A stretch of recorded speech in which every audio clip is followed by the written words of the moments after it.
민통선 내 야생 멧돼지 폐사체에서 이틀 연속 아프리카 돼지열병 바이러스가 검출되며 강원도 방역당국에도 비상이 걸렸습니다. 야생 멧돼지를 통해 바이러스가 확산될 수 있다는 우려가 높아졌고요. 북한이 감염원일 가능성이 큰 것으로 파악되면서 강원도 방역당국에선 일단 2차 저지선 안의 모든 야생 멧돼지를 덫과 포수를 동원해 사살하기로 했습니다. 하지만 너무 늦은 조치가 아니냐는 비판과 함께 돼지 사육시설에 새를 차단하기 위한 방조창을 시급히 보급해야 한다는 주장도 나오고 있는데요. 아프리카 돼지열병의 강원도 확산을 막기 위해선 어떻게 해야 할까요? 오늘 심층 인터뷰에서 알아보겠습니다. 북한 양돈 사정에 정통한 대한수의사회 김준영 부회장과 이야기 나눕니다. 안녕하십니까? 네, 안녕하십니까? 네, 먼저 아프리카 돼지열병의 감염 경로를 짚어봐야 할 것 같습니다. 민통선 내에 있는 야생 멧돼지 사체에서 아프리카 돼지열병 바이러스가 검출된 이상 이제는 이 바이러스가 북한에서 넘어왔다라고 봐도 되지 않을까요? 네, 물론 제일 확률이 이제 높아졌고요. 그동안 이제 정부 당국에서도 북한에서 넘어올 가능성, 그다음에 이제 잔반이나 기타 여러 가지 원인에 의해서 발생할 가능성에 대해서 다 검토하고 있는 걸로 제가 알고 있고요. 저는 이제 북한에서 왔을 가능성에 더 무게를 두고 지금까지는 이제 의견을 내고 있었습니다. 그렇군요.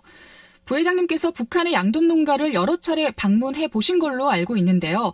북한의 네네. 사정은 어떤가요? 혹시 휴전선 인근까지 아프리카 돼지열병이 번진 상태인가요?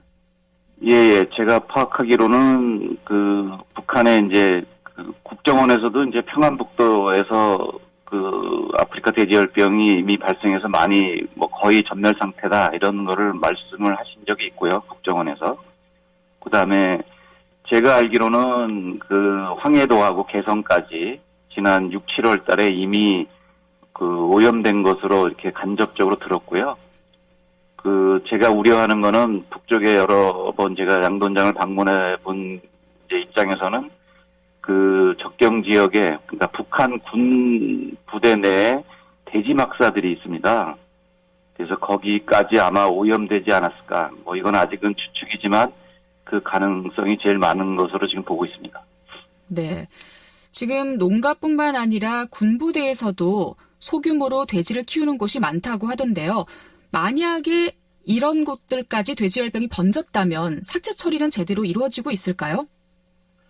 그게 이제 우려되는 부분인데요. 북쪽이 상대적으로 이제 진단 장비도 좀 부족하고 소독약도 절대적으로 부족한 상태에 있거든요. 그래서 아마 우리처럼 살처분 정책을 핀다 하더라도 제대로 소독을 하고 이제 사체 처리나 매몰 이런 걸 잘 못할 거로 생각이 됩니다. 그래서 아마 강이나 일부 야산이나 심지어는 아마 비무장지대 내에 이렇게 유기했을 가능성 이런 게 좀 있을 거로 판단하고 있습니다. 네. 그렇게 사체 처리가 제대로 이루어지지 않았다고 하면 이 위험성이 좀 더 커지는 것 같습니다. 이 문제가 야생 멧돼지잖아요. 그런데 네네. 이 야생 멧돼지들이 휴전선 철조망을 넘어오기가 쉽지 않다고 하던데 어떻게 바이러스가 이렇게 남쪽까지 번지고 있는 걸까요? 그래서 제 추측이 맞다 그러면 북쪽에 이제 양돈장에서 이제 아프리카 돼지열병에 오염된 돼지 사체라든지 이런 게 많이 있을 거로 지금 추정이 되고요. 그 사체들이 강이나 야산에 유기됐을 가능성이 많기 때문에 결국은 강에 버린 돼지 사체는 임진강을 따라서 김포나 강화도 쪽으로 왔을 것 같고요. 그다음에 야산에 유기됐던 것들 중에 일부는 아마 비무장지대 내에 야생 멧돼지한테 옮겨졌을 가능성이 많을 텐데 저는 이제 그런 부분에서 오히려 돼지 사체를 이제 주 먹이로 하는 까마귀나 까치나 이런 조류들이 있거든요. 그래서 네. 이 조류들에 의해서 비무장지대가 오염되지 않았나 이런 생각이 들고요. 그리고 경우에 따라서는 아마 남쪽의 양돈장 중에 태비장에 이제 조류들이 태비장에는 폐쇄가 되어 있지 않은 공간이 많이 있거든요. 그래서 태비장 위에 새들이 와서 이렇게 먹이를 찾거나 이렇게 하게 되면 바이러스 오염 가능성이 있지 않을까 이렇게 좀 추정하고 있습니다. 네. 일단 야생 멧돼지는 야생 조류와 접촉할 기회가 많으니까 2차 차단선까지 모든 멧돼지를 소거해야 한다는 점에는 대부분 동의를 할 겁니다. 하지만 네네. 이런 결정이 조금 늦은 감이 있다면서요. 예. 저희가 뭐 개인적으로는 2월 달부터 이제 남북 공동 방역을 주장을 했었고요. 그다음에 이제 야생 멧돼지는 지속적으로 줄여야 된다 이런 경고 내지는 말씀들을 계속 했었는데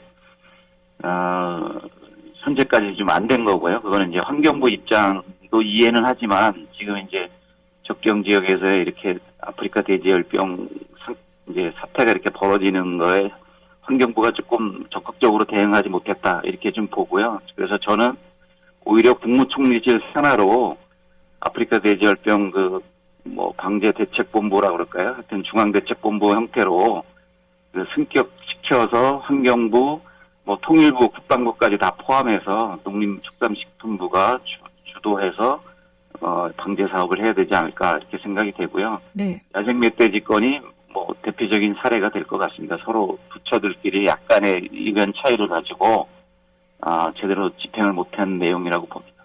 그렇군요.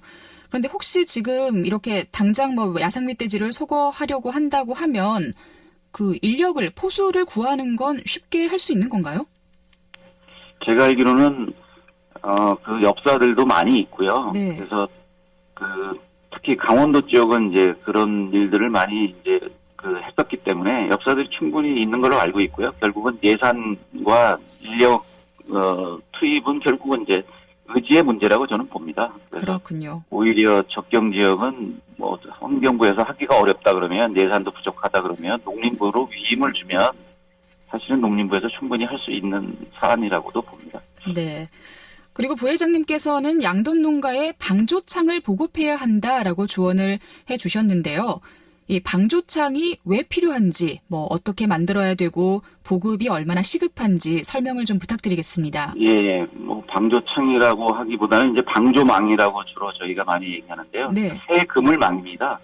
그래서 새들이 양돈장에 이제 웬만한 데는 지금 이제 겨울철이 거의 코앞에 있기 때문에 대부분은 이제 차당해서 막아서 이제 일반 새들이 들어가기가 굉장히 어려울 텐데 임신사 일부하고 퇴비장 일부가 이렇게 오픈, 그러니까 열려 있는 공간이 많이 있습니다. 그래서 거기에 이제 이런 까마귀나 까치나 이런 야생들이 들락날락 할 수가 있다고 저는 보고 있고요.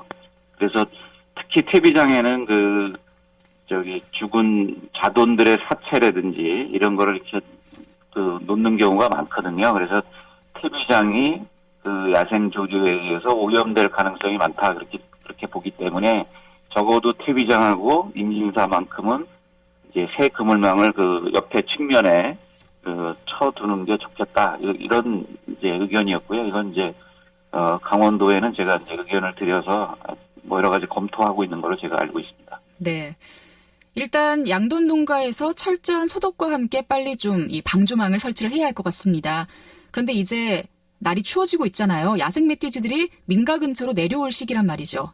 우리 일반인들도 10월 말이면 산에 이제 먹을 것이 상대적으로 떨어지기 때문에 그렇습니다. 경우에 따라서는 민가로도 내려오고 심지어는 양돈장에 사료들이 이제 사료 빈 밑에 떨어져 있거나 이런 것들을 이제 노리고 내려오는 경우가 있습니다. 네. 그럼 이렇게 좀 우리 일반인들도 멧돼지에 접촉할 수 있을 텐데 어떤 점을 주의해야 할지 간략하게 설명을 부탁드리겠습니다.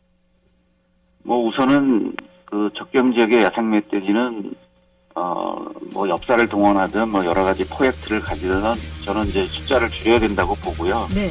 줄이면서 당연히 이제 혈청 검사나 이런 건 지금 이미 하고 있는 걸로 알고 있는데 더 이제 정밀하게 좀 해야 되고요. 그래서 경우에 따라서는 수의사들하고 같이 엽사들하고 활동하는 것도 저는 권장을 좀 하고 싶고요. 네. 그다음에 농가들은 열심히 하고 있는데 새 문제는 좀 최근에 좀 이렇게 많이 좀 네, 빠지지 알겠습니다. 않았나 생각이 자, 시간 들어서. 관계상 오늘 인터뷰를 여기서 마무리해야 할 것 같습니다. 네. 고맙습니다. 네, 라디오 감사합니다. 동서남북 네. 오늘 마칩니다. 예, 감사합니다.